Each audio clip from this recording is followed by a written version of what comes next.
Welcome to my channel J3 Typeel.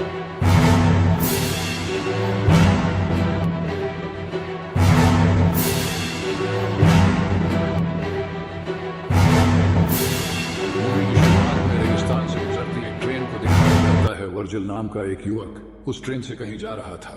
Virgil के birth में एक औरत अपने बच्चे के साथ बैठी हुई थी। हुलिये से वो दोनों काफी गरीब और भूखे लग रहे थे। कुछ देर बाद ट्रेन एक जगह रुकती है। वर्जिल जाने से पहले उस औरत को अपना आधा ब्रेड दे देता है। वर्जिल जिस जगह रुका था वो जगह काफी सुनसान लग रही थी। वर्जिल ने आने से पहले एक गाड़ी बुक की थी, लेकिन वह गाड़ी अब तक वहां पहुंची नहीं थी। तब वर्जिल वहां मौजूद इकलौते दुकान में जाता है और दुकानदार से टॉयलेट के बारे में पूछता है। दुकानदार उसे वहां की लोकल भाषा में जवाब देता है। वर्जिल को उसने क्या कहा ये समझ में तो नहीं आता है, लेकिन वह अंदाजा लगाकर उस दिशा में आगे बढ़ाता है। किस्मत से उसे आगे एक टॉयलेट मिलता है। टॉयलेट अंदर से काफी ज्यादा खराब होता है, लेकिन और कोई ऑप्शन ना होने की वजह से वो वहीं बैठ जाता है। कुछ देर बाद वर्जिल ने बुक की हुई गाड़ी का ड्राइवर कीट उसे आवाज लगाता है। अगली सीन में किथ और वर्जिल को कंपाउंड नाम की जगह की तरफ जाते हुए दिखाया जाता है। उन दोनों के बीच गाड़ी के किराए को लेकर थोड़ी देर बहस होती है। गाड़ी का ड्राइवर उसे गाड़ी का पहले से तय कीमत से काफी ज्यादा किराए की मांग कर रहा होता है, और क्योंकि वर्जिल उस जगह नया होता है तो उसे उसकी बात माननी ही पड़ती है। थोड़ी देर बाद गर्मी की वजह से वर्जिल एसी बढ़ाने की कोशिश करता है, लेकिन कीट उसे यह कहकर मना कर देता है कि इससे इंजन का प्रेशर बढ़ेगा और वो बंद भी हो सकता है। कुछ देर ट्रेवल करने के बाद गाड़ी का टायर पंचर हो जाता है। वर्जिल गाड़ी का टायर बदलने में उसकी मदद करता है। तभी उस जगह दो कुत्ते एक दूसरे से लड़ रहे होते हैं। उनमें से एक कुत्ता बुरी तरह से घायल हो गया था। कीथ उनमें से एक कुत्ते को भगा देता है और जो कुत्ता बुरी तरह से घायल हो गया था उसे एक दर्दनाक मौत देता है। टायर बदलने के बाद दोनों फिर से अपने मंजिल की तरफ बढ़ते हैं। कुछ देर बाद रात में घना अंधेरा होने की वजह से दोनों वहीं रुकने का फैसला करते हैं। बातों ही बातों में ड्राइवर वर्जिल से कंपाउंड जाने की वजह पूछता है, क्योंकि उसके मुताबिक उस जगह बहुत कम लोग जाते हैं। वर्जिल उसे बताता है कि उसने नौकरी का एक विज्ञापन देखा था, इसलिए वो वहां एक नई जिंदगी शुरू करने जा रहा है। अगली सुबह दोनों उस जगह से आगे बढ़ते हैं। इस बार गाड़ी वर्जिल चला रहा था और कीट आराम कर रहा था। कीट सो रहा है ये देख कहकर मना कर देता है कि इससे इंजन का प्रेशर बढ़ेगा और वो बंद भी हो सकता है। कुछ देर ट्रेवल करने के बाद गाड़ी का टायर पंचर हो जाता है। वर्जिल गाड़ी का टायर बदलने में उसकी मदद करता है। तभी उस जगह दो कुत्ते एक दूसरे से लड़ रहे होते हैं। उनमें से एक कुत्ता बुरी तरह से घायल हो गया था। कीथ उनमें से एक कुत्ते को भगा देता है और जो कुत्ता बुरी तरह से घायल हो गया था उसे एक दर्दनाक मौत देता है। टायर बदलने के बाद दोनों फिर से अपने मंजिल की तरफ बढ़ते हैं। कुछ देर बाद रात में घना अंधेरा होने की वजह से दोनों वहीं रुकने का फैसला करते हैं। बातों ही बातों में ड्राइवर वर्जिल से कंपाउंड जाने की वजह पूछता है, क्योंकि उसके मुताबिक उस जगह बहुत कम लोग जाते हैं। वर्जिल उसे बताता है कि उसने नौकरी का एक विज्ञापन देखा था, इसलिए वो वहां एक नई जिंदगी शुरू करने जा रहा है। अगली सुबह दोनों उस जगह से आगे बढ़ते हैं। इस बार गाड़ी वर्जिल चला रहा था और कीट आराम कर रहा था। कीट सो रहा है ये देखकर वर्जिल एसी की स्पीड बढ़ा देता है, लेकिन उससे गाड़ी के इंजन पर प्रेशर बढ़ जाता है और गाड़ी बंद पड़ती है। कीट को वर्जिल की हरकत समझ आते ही वह वर्जिल को काफी कुछ सुनाता है। जब कीट गाड़ी का इंजन ठीक कर रहा होता है तब वर्जिल पास में ही टहलने लगाता है। गाड़ी से थोड़ी ही दूर उसे अजीब तरह के पत्थर दिखाई देते हैं। जब वह उन्हें पास जाकर देखता है तो उसे ये पत्थर असल में पत्थर ना होकर सोना है ये समझ में आता है। वह तुरंत कीट को आवाज लगाता है। कीट कहता है कि अगर ये पत्थर जलाने के बाद काला पड़ा तो समझ जाना कि ये कोई सोना नहीं बल्कि सिर्फ एक पत्थर है। हालांकि उस पर लाइटर से आग लगाने के बाद वो पत्थर अपना रंग नहीं बदलता है। इससे ये साफ हो जाता है कि वो सोना ही है। इसके बाद दोनों उस जगह सोने के पत्थर को बाहर निकलने के लिए वहां खुदाई करते हैं, लेकिन वो सोने का पत्थर काफी बड़ा होता है और साथ ही जमीन के काफी अंदर तक ढंसा होता है। इस वजह से काफी मेहनत करने के बाद भी दोनों उसे हिला तक नहीं पाते। इसके बाद दोनों उस पत्थर को रस्सी की मदद से गाड़ी से बांधते हैं और उसे बाहर निकालने की कोशिश करने लगते हैं, लेकिन यह तरकीब भी फेल हो जाती है। उन्हें यही काम करते करते शाम हो जाती है। कीट वर्जिल को बताता है कि इस एरिया में जंगली कुत्तों का खतरा है। इस वजह से दोनों आग जलाने के लिए लकड़ियां इकट्ठा करते हैं। दोनों आग लगाते हैं और बैठकर सोचने लगते हैं कि कैसे अचानक उनकी किस्मत बदल गई है। कीट खुशी से नाचने लगाता है। कुछ देर बाद कीट वर्जिल से कहता है कि क्योंकि वह इस सोने को अकेले बाहर नहीं निकाल पा रहे हैं, इसलिए उन्हें किसी की मदद लेनी होगी। वो कहता है कि वो शहर में ऐसे कुछ लोगों को जानता है जो उन्हें जमीन खोदने की मशीन उधार दे सकते हैं, लेकिन उसके लिए उन दोनों में से किसी एक को शहर जाकर वह मशीन लानी होगी। कीट इसके लिए वर्जिल को शहर जाने के लिए कहता है। उसके मुताबिक इस काम में कुछ वक्त लग सकता है, और क्योंकि वर्जिल को इस जगह के मौसम की आदत नहीं है, वो शायद यहाँ अकेला ना रह पाए, लेकिन वर्जिल ऐसा करने से मना कर देता है। वो कहता है कि वो इस शहर में नया है, इस वजह से वो यहाँ किसी को नहीं जानता। कीट उसे एक बार फिर से पूछता है, जिस पर वर्जिल कहता है वो एक मजबूत इंसान है और यहाँ अकेला रहकर सोने की रक्षा कर सकता है। अगली सुबह कीट वर्चुअल को वहां रुकने के लिए जरूरत की चीज देता है, जिसमें एक सैटेलाइट फोन भी होता है, और वहां से चला जाता है। वह जाते वक्त उसे बताता है कि उसे खुदाई मशीन वापस लेकर आने में शायद 5 दिन लग सकते हैं। कीट के जाने के बाद वर्जिल टेंट को एक पेड़ से बांध कर रहने का इंतजाम करता है। इसके बाद वो जाकर रात के लिए लकड़ी लेकर आता है। रात होने के बाद वो खाना खा लेता है, लेकिन तभी उसे जंगली कुत्तों के चिल्लाने की आवाज आती है। इसी वजह से वह अपने हाथ में एक चाकू लेकर बैठ जाता है। अगली सुबह जब उसकी आंख खुलती है तो वह काफी थका हुआ महसूस कर रहा था। वह अपना पेट साफ करने जाता है। तशरीफ धोने के लिए पानी कम है, यह सोच ही रहा होता है कि तभी उसका फोन बजता है। वो तशरीफ धोए बिना ही फोन उठाने चला जाता है, लेकिन इससे पहले कि वो फोन उठा पाए, फोन कट जाता है। हताश वर्जील मन बहलाने के लिए इधर उधर टहलने लगाता है।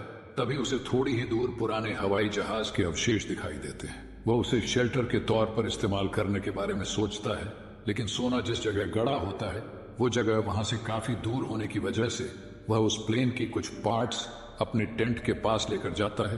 थोड़ी देर बाद थकान की वजह से वर्जिल टेंट में ही सो जाता है। जब उसकी आंख खुलती है तो वो देखता है कि धूप की वजह से उसके चेहरे का कुछ हिस्सा जल गया है। फिर वो सोने के पास बैठता है और खुद से ही बातें करने लगाता है। उसके दिमाग में सोने के कुछ हिस्से को पत्थर की मदद से तोड़ने का ख्याल आता है। वो एक पत्थर की मदद से सोने की एक छोटे लेकिन भारी टुकड़े को तोड़ता है। तभी उसे कीट का कॉल आता है। कीट उसे बताता है कि गाड़ी के इंजन में थोड़ी गड़बड़ी आ गई है, इस वजह से उसे खुदाई की मशीन लाने में थोड़ी देरी हो सकती है। वर्जिल कीट को बताता है कि उसे सोने के एक हिस्से को तोड़ने में कामयाबी हासिल हुई है। कीट उसे उसी जगह सोने की रक्षा करते हुए रुकने के लिए कहता है। वो कहता है कि वो जितनी जल्दी हो सके उतनी जल्दी वहां पहुंचेंगे। रात में वर्जिल सोने के नजदीक ही आग लगाकर बैठ जाता है। जंगली कुत्ते उसके नजदीक आने की कोशिश करते हैं। उनसे बचने के लिए वर्जिल मशाल का सहारा लेता है। अगली सुबह वर्जिल पानी के कंटेनर से थोड़ा पानी निकाल कर पीने लगाता है, लेकिन तभी उसे एक सांप उसकी तरफ आते हुए दिखाई देता है। वो उसे मारने की कोशिश करता है। सांप वहां से भाग जाता है, लेकिन उसे मारने की कोशिश में वर्जिल की पानी की बोतल नीचे गिर जाती है और काफी सारा पानी बह जाता है। कुछ देर बाद वह फिर से हवाई जहाज के पास जाता है और उसके कुछ पार्ट्स शेल्टर बनाने के लिए निकालता है। उसी वक्त उसे कोई अजनबी उसकी दिशा में आते हुए दिखाई देता है। वो उससे छुपने के लिए विमान के अंदर घुस जाता है। कुछ देर बाद वह अजनबी हवाई जहाज के नजदीक आता है और वर्जिल को वहां से बाहर निकलने के लिए कहता है। पता चलता है कि अजनबी एक औरत है। वो वर्जिल से कहती है कि यह विमान उसके छुपने की जगह है। वो उससे यहाँ आने की वजह पूछती है, लेकिन वर्जिल कोई जवाब नहीं देता। वो औरत वर्जिल को पानी और खाना देने की कोशिश करती है, लेकिन वर्जिल उससे कुछ भी लेने से इनकार करता है। उस औरत को वर्जिल का बर्ताव काफी अजीब लग रहा था। वो कहती है कि वर्जिल जरूर उससे कुछ छुपा रहा है। वह वर्जिल को सवाल पर सवाल पूछने लगती है। वर्जिल उससे परेशान होकर वहां से उठकर जाने लगाता है और उसे उसके कामों में दखल न देने के लिए कहता है।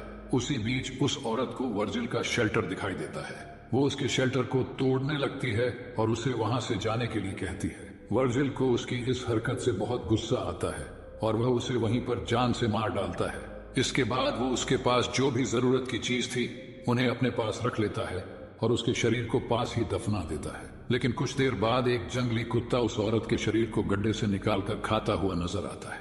वर्जिल उसे वहां से भगाता है और औरत के शरीर को वहां से घसीटकर थोड़ा दूर लेकर जाता है। इसके बाद वो उसके शरीर को आग लगाता है। ये सब करते हुए उसकी आंखों से आंसू आने लगते हैं। शायद थोड़ी देर के लिए उसके अंदर का इंसान जाग गया होगा। अगली सुबह फोन की आवाज से उसकी आंख खुलती है। कीट उसे कहता है कि उसे खुदाई मशीन मिल चुकी है, लेकिन उस मशीन का वजन ज्यादा होने की वजह से उसे आने में थोड़ा वक्त लगेगा। वर्जिल ये सुनकर रोने लगाता है। तभी कीट उसका हौसला बढ़ाता है और कुछ वक्त के लिए इंतजार करने के लिए कहता है। वर्जिल को उसके पास से एक ट्रक जाते हुए दिखाई देता है, लेकिन सोने के लालच उसे वहां से जाने की अनुमति नहीं दे रहा था। वो रात के लिए कुछ लकड़ी इकट्ठा करता है। तभी उसे रेत का तूफान उसकी तरफ आता हुआ दिखाई देता है। वह उससे बचने के लिए अपने शेल्टर की तरफ भागने की कोशिश करता है, लेकिन तभी उसके शेल्टर के पार्ट्स भी हवा में उड़ने लगते हैं। वो खुद को बचाने के लिए भागने लगाता है, लेकिन एक पेड़ की टहनी सीधे आकर उसके पेट को निशाना बनाती है। कुछ देर बाद तूफान शांत हो जाता है। जब वर्जिल की आंख खुलती है तो वो खुद को रेत के ढेर में दबा पाता है। पेड़ की टहनी उसके पेट के अंदर घुसी हुई थी। लालच उसके ऊपर इतनी बुरी तरह से सवार होता है कि वो अपने पेट पर लगी टहनी के दर्द को भूल सोने के पत्थर की जगह ढूंढने लगता है। मिट्टी में थोड़ी देर छानने के बाद उसे वो पत्थर मिल जाता है। इसके बाद वर्जिल अपने पेट से टहनी को निकालता है। टहनी निकालते वक्त उसका काफी खून बह जाता है। इसके बाद वो कैन के ढक्कन को गर्म कर उससे अपने घाव को जलाकर ठीक करने की कोशिश करता है। इसके साथ ही वह अपने पूरे चेहरे पर रेत मलता है और वहीं बेहोश हो जाता है। जब होश में आता है तो उसके सामने एक औरत धनुष हाथ में लिए होती है। उसे देखकर वर्जिल को इससे पहले उसे मिली औरत नजर आने लगती है जिसे उसने मारा था। दूसरी औरत वर्जिल को पानी पिलाती है और वहां से चली जाती है। जब वर्जिल की आंख खुलती है तब उसकी आंखें उस औरत को ढूंढ रही होती है जिसने उसे पानी पिलाया था। वर्जिल को लगाता है कि उसे भ्रम हुआ होगा। तभी उसका फोन बजता है। कीट वर्जिल से कहता है कि वो पास में ही है। कॉल काटने के बाद वो औरत फिर से वर्जिल के पास आती है और उसकी तरफ मदद का हाथ बढ़ाती है, लेकिन लालच उस पर इस तरह से हावी हो चुका था कि वो सोने की जगह कहीं खो ना जाए, इसीलिए उसे वहां से जाने के लिए कहता है। जाने से पहले वो औरत अपनी लापता बहन के बारे में पूछती है। वो वही औरत थी जिसे वर्जिल ने मारा था। वर्जिल चुप रहता है। थोड़ी देर बाद कई सारे जंगली कुत्ते उसे घेर लेते हैं। वह तुरंत कीट को कॉल कर उसे जल्दी आने के लिए कहता है। कीट कहता है कि वह बस पहुंचने ही वाला है। वर्जिल जल्दी आने की भीख मांगकर रोने लगाता है।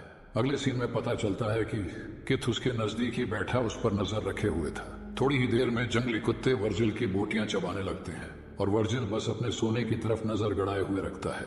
कीट यह सब देख रहा होता है। जंगली कुत्तों के वर्जिल को मारने के बाद वो अपने गाड़ी के साथ वहां आता है। उसकी गाड़ी के पीछे खुदाई मशीन भी होती है। वो वर्जिल की लाश को देखता है और कुछ लेने गाड़ी के अंदर जाता है, लेकिन जैसे ही वो वापस मुड़ता है एक तीर आकर उसकी छाती में लगाता है। कीट मरने से पहले उसे किसने मारा ये देखने की कोशिश करता है, लेकिन उसे वहां कोई दिखाई नहीं देता। ये तीर उसी औरत ने चलाया था जो अपनी बहन को ढूंढते हुए वर्जिल के पास आई थी। उसे वर्जिल की हरकतें देखकर उस पर शक हो गया था और वह दूर से उसे पर नजर रख रही थी।